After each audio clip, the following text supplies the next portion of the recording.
Have you ever experienced betrayal from those closest to you? Have you ever faced hardships that seemed impossible to overcome?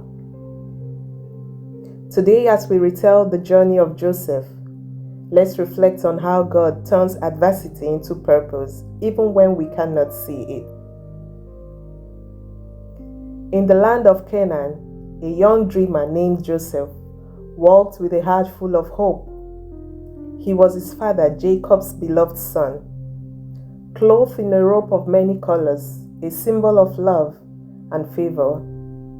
But that love bred jealousy in the hearts of his brothers, who saw him not as family but as a rival. Joseph dreamt of greatness, of sheaves bowing before his own, of celestial bodies honoring him. "Will you reign over us?" his brothers mocked, their resentment growing like a storm. Genesis chapter 37, from verse 5 to 11. One day, as Joseph approached them in the fields, their envy turned to rage. They seized him, stripped away his robe, the emblem of his father's love, and then cast him into a pit. The earth swallowed his cries, and their hearts remained unmoved. Then came an opportunity. Traders bound for Egypt. Instead of killing Joseph, they sold him for 20 pieces of silver. Genesis chapter 37, verse 28. In Egypt, Joseph faced trials that could have broken any man. Sold into Potiphar's house, falsely accused and imprisoned. Yet, even in chains, God remained with him. The Lord was with Joseph, and he showed him kindness. Genesis chapter 39, verse 21. Years passed, and Joseph's gift, the ability to interpret dreams, became his salvation. Standing before Pharaoh, he spoke of famine and abundance, earning a place of power. In a moment, the slave became a ruler, second only to the king. Genesis chapter 41, verse 14 to 41. Then the famine came.